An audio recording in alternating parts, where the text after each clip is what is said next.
I would never wait for something to let it go to waste. Hello hello guy. Guys, मैं हूँ संकेत। और मैं हूँ कौशिक। तो जैसे कि आपने टाइटल में देखा होगा, आज हम इस वीडियो में बात करने वाले हैं why Thor Love and Thunder is better than Ragnarok and why it isn't of course. तो चलिए शुरू करते हैं। जब थॉर 2 का शूटिंग चल रहा था तो इनिशियल डायरेक्टर पैटी जेनकिंस को मार्वल ने फायर किया था due to some creative issues. तो नैटली पोर्टमन को ये ज़रा अनफेयर लगा, तो उसका और मार्वल का झगड़ा हो गया था, तो इसलिए उसने रैग्नारॉक में आने का मना किया। पर क्या पता अभी लव एंड थंडर में आ गई वो।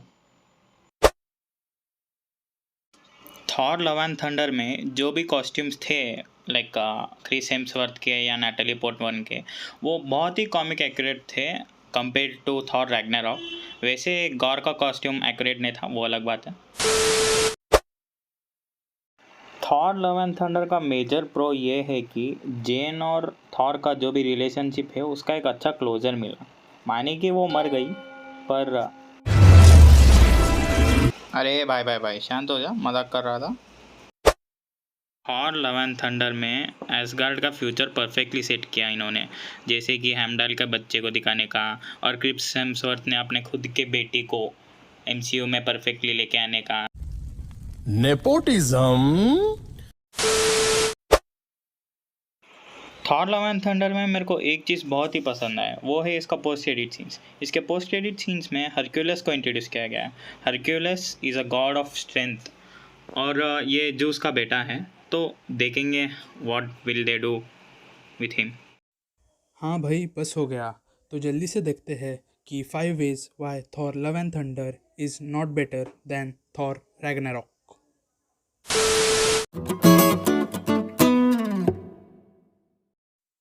Thor Love and Thunder movie best है। Comic Thor Love and Thunder written by Jason Aaron, ये मार्वल की one of the most epic comic है।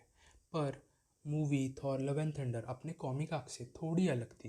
नो डाउट फिल्म का डायरेक्शन लाजवाब था और काफ़ी हद तक कैरेक्टर्स कॉमिक एक्यूरेट भी थे, पर हमें गॉर की ब्रुटैलिटी विटनेस करने ही नहीं मिली। गॉड बुचिंग का सिर्फ एक ही सीन था मूवी में, वो भी मूवी के स्टार्ट में। कॉमिक्स में तो तीन तीन थॉर मिल के भी गॉर को इजीली हरा नहीं पाते, पर थॉर लव एंड थंडर में गॉर को एक ही फिल्म में निपटा दिया। लिटरली मार्वल का one of the strongest villain के साथ जस्टिस नहीं हुई।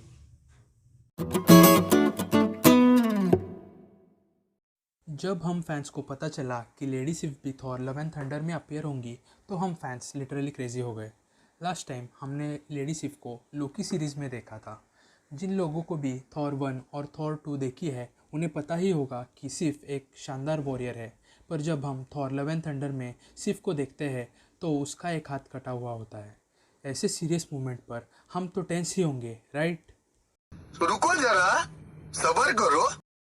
पर जब उस सीन में थॉर जोक क्रैक करने लगता है तो हमें समझ जाता है कि comedy will be an major issue in this movie.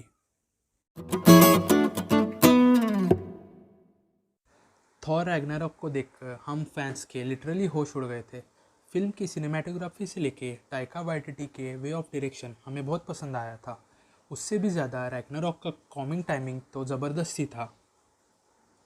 Director Taika Waititi ने वही comic timing Thor Love and Thunder में इम्प्लीमेंट करनी चाहिए, पर कॉमिक एलिमेंट फिल्म में इतना ज़्यादा हो गया कि फिल्म बाकी एस्पेक्ट्स में लैग करने लगी।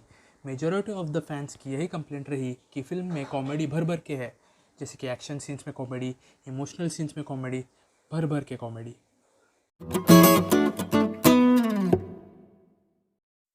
टॉकिंग अबाउट जूस, वो ग्रीक माइथोलॉजी में एग्जिस्ट करने वाले गॉड है। He is like the ruler of all the gods. Marvel comics में भी जूस को यही स्टेटस है, पर थॉर लव एंड थंडर में जूस को पूरा ही स्पॉइल कर दिया गया है। Being king of all gods, Zeus से हम ये एक्सपेक्ट कर रहे थे कि वो गॉड को सीरियसली लेगा, पर वो तो फुल चिल मूड में था। भाई साहब को तो कुछ अलग ही मज़े करने थे मूवी में। गॉड्स को प्रोटेक्ट करने को छोड़ के भाषणगिरी करने कोई इनसे सीखे। पोस्ट क्रेडिट में भी वो थॉर से बदला लेने के बारे में ही सोच रहा था। यही काफ़ी है उसका इगोइस्टिक नेचर बताने के लिए।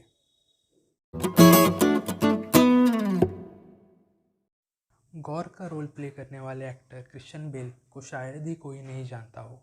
उनकी वर्सेटाइल एक्टिंग उन्हें सबसे अलग बनाती है। फैंस को जब ये पता चला कि गॉर को वो प्ले करने वाले हैं तो उनकी एक्साइटमेंट का ठिकाना नहीं रहा। पर गॉर का लुक कॉमिक एक्यूरेट ज़रा भी नहीं था। रैदर मार्वल ने गॉर को क्रिश्चियन बेल की तरह पोर्ट्रे करना अच्छा समझा। यही नहीं, पर गॉर की स्वॉर्ड, जिसे नेक्रोसोर्ड कहा जाता है, वो भी बिल्कुल कॉमिक एक्यूरेट नहीं थी। एमसीयू में नेक्रोसोर्ड की हिस्ट्री काफ़ी पुरानी है क्योंकि it belongs to Knull, the god of all the symbiotes. Although Christian Bale ने अपनी एक्टिंग से हमें ज़रा भी डिसअपॉइंट नहीं किया, पर अगर और थोड़ी कॉमिक एक्यूरेसी मिल जाती तो मज़ा ही आ जाता। हाँ हाँ, ज़्यादा ज्ञान मत दें, लोग बोर हो जाएंगे। तो आप बताइए आपको कैसा लगा थॉर लव एंड थंडर? ये रैग्नारॉक से बेटर था या नहीं? अगर वीडियो पसंद आया होगा तो लाइक कीजिए, शेयर कीजिए और सब्सक्राइब करना मत भूलिए। Thank you.